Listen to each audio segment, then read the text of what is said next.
사무엘하 11장 14절에서 27절 말씀. 아침이 되매 다윗이 편지를 써서 우리아의 손에 들려 요압에게 보내니 그 편지에 써서 이르기를 너희가 우리아를 맹렬한 싸움에 앞세워두고 너희는 뒤로 물러가서 그로 맞아 죽게 하라 하였더라. 요압이 그 성을 살펴 용사들이 있는 것을 아는 그곳에 우리아를 두니 그 성 사람들이 나와서 요압과 더불어 싸울 때에 다윗의 부하 중 몇 사람이 엎드러지고 햇사람 우리아도 죽으니라. 요압이 사람을 보내 그 전쟁의 모든 일을 다윗에게 보고할세 그 전령에게 명령하여 이르되 전쟁의 모든 일을 내가 왕께 보고하기를 마친 후에 혹시 왕이 노하여 내게 말씀하기를 너희가 어찌하여 성에 그처럼 가까이 가서 싸웠느냐 그들이 성 위에서 쏠 줄을 알지 못하였느냐 여룻베셋의 아들 아비멜렉을 쳐 죽인 자가 누구냐 여인 하나가 성에서 맷돌 윗짝을 그 위에 던지매 그가 데베스에서 죽지 아니하였느냐 어찌하여 성에 가까이 갔더냐 하시거든 내가 말하기를 왕의 종 햇사람 우리아도 죽었나이다 하라. 전령이 가서 다윗에게 이르러 요압이 그를 보낸 모든 일을 다윗에게 아뢰어 이르되 그 사람들이 우리보다 우세하여 우리를 향하여 들로 나음으로 우리가 그들을 쳐서 성문 어기까지 미쳤더니 활 쏘는 자들이 성 위에서 왕의 부하들을 향하여 쏘매 왕의 부하 중 몇 사람이 죽고 왕의 종 햇사람 우리아도 죽었나이다 하니 다윗이 전령에게 이르되 너는 요압에게 이같이 말하기를 이 일로 걱정하지 말라. 칼은 이 사람이나 저 사람이나 삼키느니라. 그 성을 향하여 더욱 힘써 싸워 함락시키라 하여 너는 그를 담대하게 하라 하니라. 우리아의 아내는 그 남편 우리아가 죽었음을 듣고 그의 남편을 위하여 소리내어 우니라. 그 장례를 마침에 다윗이 사람을 보내 그를 왕궁으로 데려오니 그가 그의 아내가 되어 그에게 아들을 낳으니라. 다윗이 행한 그 일이 여호와 보시기에 악하였더라. 아멘.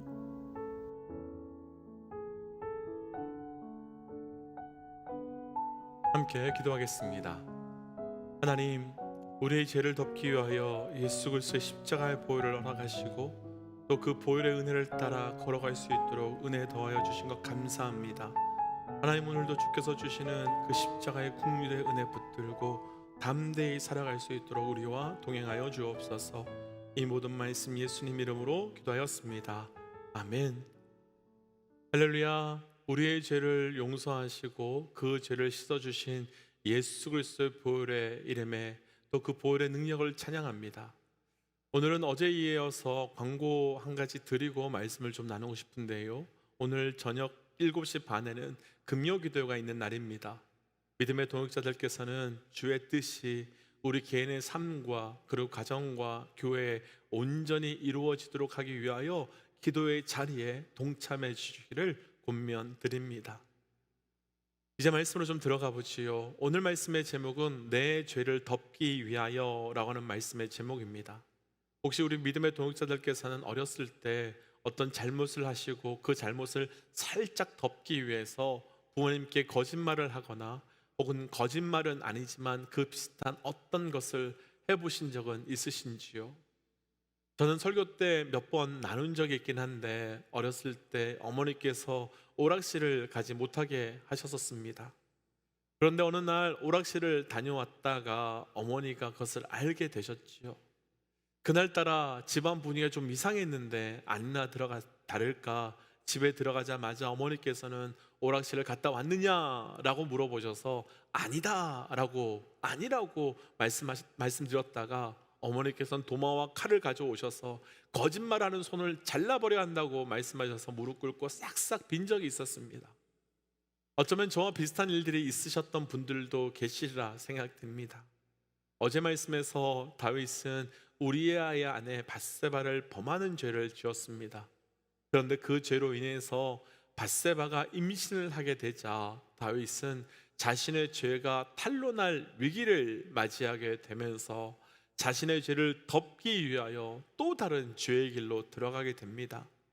오늘 말씀을 통해서 우리 삶의 죄의 자리에 있을 때 우리가 어떻게 반응하는지를 함께 묵상하고 우리 삶의 그 죄의 자리에서 또 다른 죄의 자리로 가는 것이 아니라 그 죄의 자리에서 보혈의 은혜의 자리로 나아가실 수 있는 영적 은혜가 우리 모든 믿음의 동역자들에게 있으시기를 주의 이름으로 축복합니다.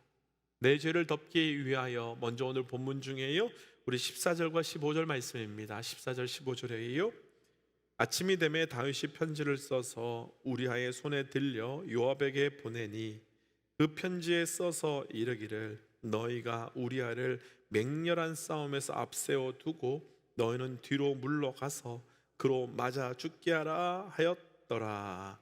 아멘. 어제 말씀에서 다윗은 밧세바가 임신하였다는 소식을 듣게 되었고 자신의 죄가 드러날까봐 탄로 날까봐 두려운 나머지 밧세바의 남편 우리아를 전쟁터에서 불러서 밧세바와 동침하도록 하기 위해서 여러 번 시도하는 장면을 보았습니다. 그런데 그때마다 정말 충성스러운 우리아의 성품 때문에 다윗의 계획은 번번이 실패하였고 오늘 말씀에서는 지금까지 해왔던 전략을 완전히 바꾸어서 우리아를 전쟁터에 보내서 죽이려고 하는 시도를 합니다.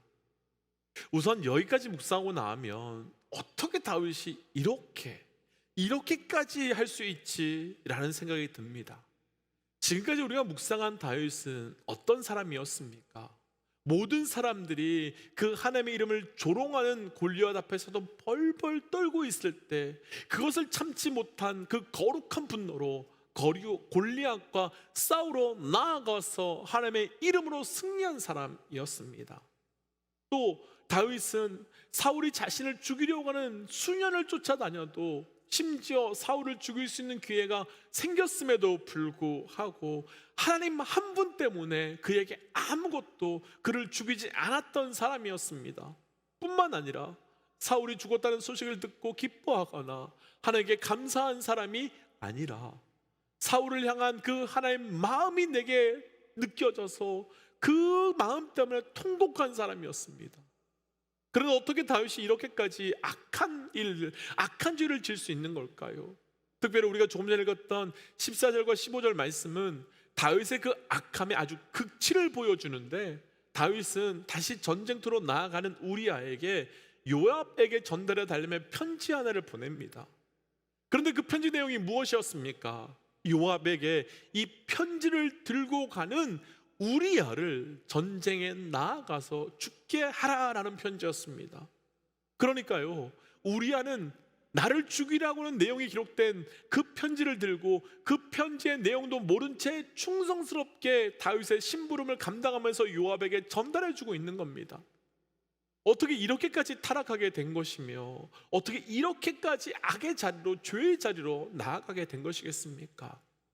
과연 무엇이 다윗을 이렇게 타락하게 만들었을까요? 과연 무엇이 다윗을 이렇게까지 무너지게 만들었을까요? 사실 우리에게 그 원인을 찾는 것은 정말 중요한 영적 숙제입니다. 왜냐하면 우리도 우리가 모르는 사이에 다윗과 같이 될 수도 있기 때문입니다. 우리도 우리가 모르는 사이에 충만한 은혜가 있었는데 그럼에도 불구하고 어느 순간에 다윗과 같이 악한 자의 모습으로, 타락한 자의 모습으로 살아갈 수 있기 때문입니다. 그럼 다시 한번 우리는 질문해 볼 수밖에 없습니다. 과연 무엇이 그 은혜 가운데 거하면서 말씀 가운데 살았던, 주의 뜻대로 살았던 그 다윗을 이렇게까지 변질시키고 타락시키고 망가뜨리게 된 것일까요? 어떻게 다윗이 이렇게까지 무너지게 된 것일까요? 우리 믿음의 동역자들께서는 다윗의 이런 타락의 원인을 무엇이라고 생각하고 계시는지요? 사실 우리가 그 답을 온전히 찾기 위해서는 우리의 질문부터가 틀렸음을 먼저 인지하시고 분별하셔야 합니다. 저는 어떻게 은혜 가운데 있었던 다윗이, 주의 뜻 가운데 있었던 다윗이 이런 타락과 이런 죄를 지을 수 있는가라고 다윗의 모습에 실망하는 마음으로 질문을 드렸습니다.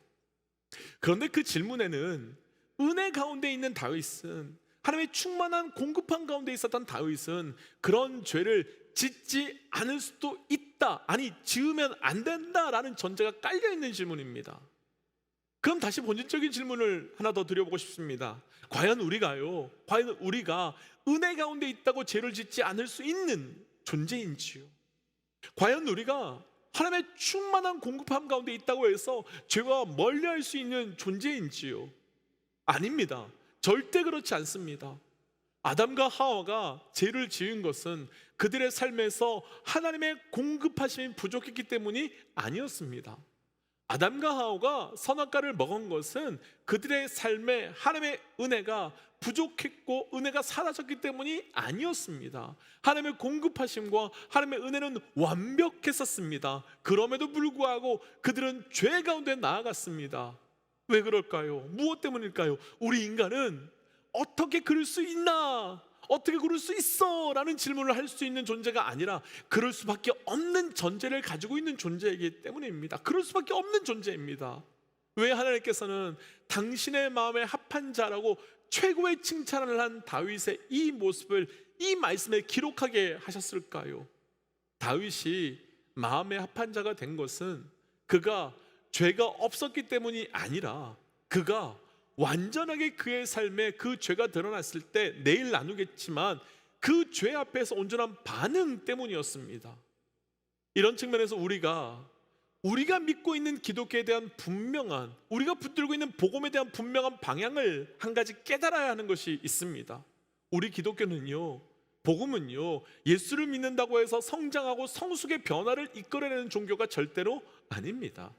오히려 우리 기독교는 복음과 그 신앙이 깊어지면 깊어질수록 내가 죽을 수밖에 없는 죄인임을 고백하는, 그래서 단 한순간도 하나님의 그 은혜 없이는 살 수 없는 존재임을 스스로 고백하게 만드는 종교입니다. 이를 잘 보여주는 사람이 바로 바울이지요. 바울은 자신의 사역 초기에 기록한 서신서에서는 자신을 가리켜서 사도 중에 사도라면서 사도됨을 아주 멋있게 자랑하며 이야기했습니다. 그런데 사역 거의 마무리에 갔을 때 기록한 디모데 전후서에서는 자신을 가리켜서 죄수 중에 죄수라고 말합니다. 왜일까요? 복음은 우리를 성장하게 하고 우리를 성숙하게 변화시키는 것이 아니기 때문입니다. 은혜는 오히려 우리의 죄인됨을 더 고백하게 하고, 그래서 그분의 은혜 없이는 죄인된 내가, 그분의 긍휼함 없이는 죽을 수밖에 없는 내가 그런 존재임을 인정하지 않을 수 없게 하는 변화를 이끌어내는 것입니다. 그래서 다윗을 보면서 어떻게 다윗이 이럴 수 있지? 라는 생각할 필요 없습니다. 대신 그 은혜를 받아놓고도, 그 큰 사랑을 받아놓고도 죄를 지을 수밖에 없는 것이 다윗이며 그것이 우리이며, 그래서 오늘도 그 은혜 없이, 그 은혜를 구하지 않고서는 살 수 없는 존재가 우리라는 것을 인정하시면 되는 겁니다. 그런데 오늘 말씀에서 사단은 우리가 그 죄를 내려놓지 못하도록 속임수를 쓰는데, 오늘 말씀에는 그 속임수가 그대로 등장하는데요, 우리 본문 21절입니다 21절 함께 좀 읽어볼까요? 여룹베셋의 아들 아비멜렉을 쳐 죽인 자가 누구냐? 여인 하나가 성에서 맷돌 윗장을 그에 던지매 그가 데베스에서 죽지 아니하였느냐?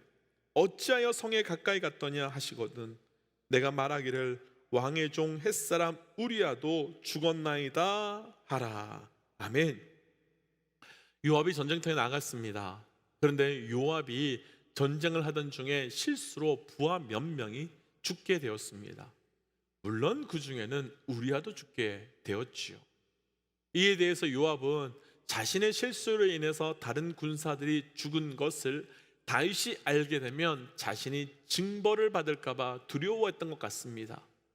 그래서 요압은 계략을 하나 생각해내는데 전령을 다윗에게 보내면서 전쟁 중에 군사 몇이 죽게 되었음을 알리게 합니다. 근데 그것만 알리는 것이 아니라 21절 끝부분을 보면 우리야도 죽었음을 함께 알리게 합니다.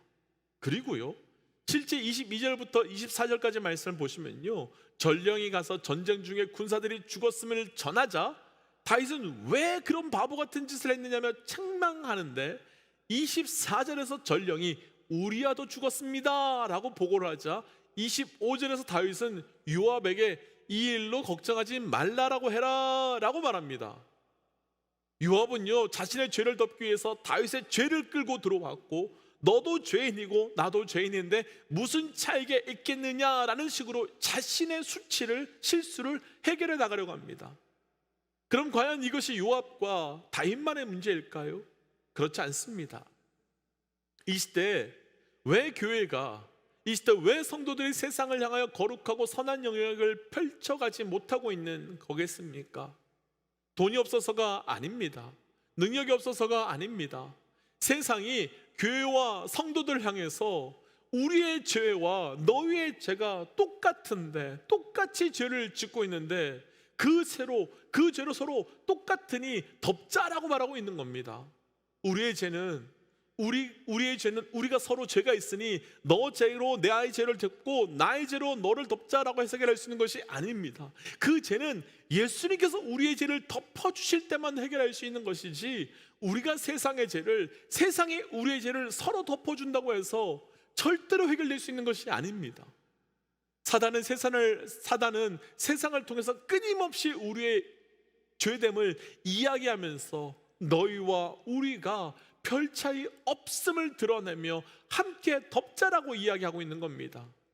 그런데 그때 우리가 해야 될 것이 있습니다. 분명 우리도 죄인 맞습니다. 그런데 우리는 용서받은 죄인이라는 것을 기억하셔야 됩니다. 우리는 죄가 아닌 죄의 흔적을 가지고 있는 자입니다. 그래서 그들과 함께 십자가로 나아가는 겁니다. 사랑하는 믿음의 독자 여러분, 사단은 계속해서 우리의 죄와 자신의 죄를 서로 덮자라고 할 것입니다. 그런데 그때 우리가 해야 될 것은 그래 덮자가 아닙니다. 괜찮다라고 말하는 것이 아닙니다. 그때가 우리 해야 될 것은 십자가 앞으로 나아가 우리 죄의 끊음과 용서의 확증의 자리로 나아가셔야 하는 겁니다. 축복하기는 우리의 삶이 우리의 죄를 우리가 덮기 위해 사는 존재가 아니라 그분께서 우리의 죄를 덮어주심의 은혜로 살아갈 수 있는 영적 은혜가 있으시기를 주의 이름으로 축복합니다. 그래서 이 시간 이렇게 기도하고 싶습니다. 하나님, 우린 주의 은혜 없이는 조금도 살아갈 수 없는 존재입니다. 그래서 조금도 주의 은혜에서 벗어나지 않는 자 되게 하시고 날마다 충만한 은혜로만 살게 하옵소서라고 함께 시간 기도하며 나아가겠습니다. 함께 기도할까요? 기도하지요. 하나님, 주께서 주신 은혜가 없이 절대 살아갈 수 없는 존재임을 주님 고백합니다. 하나님, 오늘도 우리 삶에 주께서 주신 놀라운 긍휼의 은혜가 있게 하시고 그 은혜 따라 살아갈 수 있도록 인도하여 주시옵소서. 하나님, 우리의 죄와 세상을 함께 덮는 것이 아니라 주께서 우리에게 허락하신 용서의 은혜를 우리가 믿고 나아가게 하시고 그 용서의 은혜가 세상에도 함께 이루어질 수 있도록 우리가 그 증거자 될 수 있도록 인도하여 주옵소서.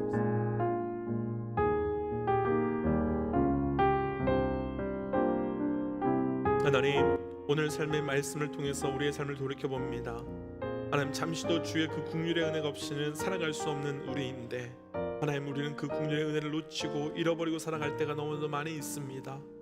하나님, 우리는 그 긍휼의 은혜가 없으면 아무리 좋은 것, 아무리 많은 것 가져도 쉽게 넘어지는 자입니다. 하나님, 우리에게 오늘도 그 은혜를 허락하여 주시고 은혜를 붙들고만 살아갈 수 있도록 우리와 함께하여 주시옵소서. 하나님, 그래서 오늘도 그 은혜 때문에 걸어가며 은혜를 구하며 살며 은혜로 인하여 살 수 있도록 동행하여 주옵소서. 이 모든 말씀 예수님 이름으로 기도하였습니다. 아멘. 사랑하는 믿음의 여러분, 그 은혜 없이는 조금도 살 수 없는 자들이 바로 우리입니다. 오늘도 기도하며 그 은혜를 구하고, 그래서 저녁에도 함께 그 은혜를 구하며 기도의 자리로 나오시기를 권면드립니다. 또 이 시간 함께 선포하고 삶의 자리로 또 기도의 자리로 돌아가지요. 함께 선포하겠습니다. 하나님은 살아계십니다. 아멘. 승리하십시오. 함께 기도하겠습니다. 기도하지요.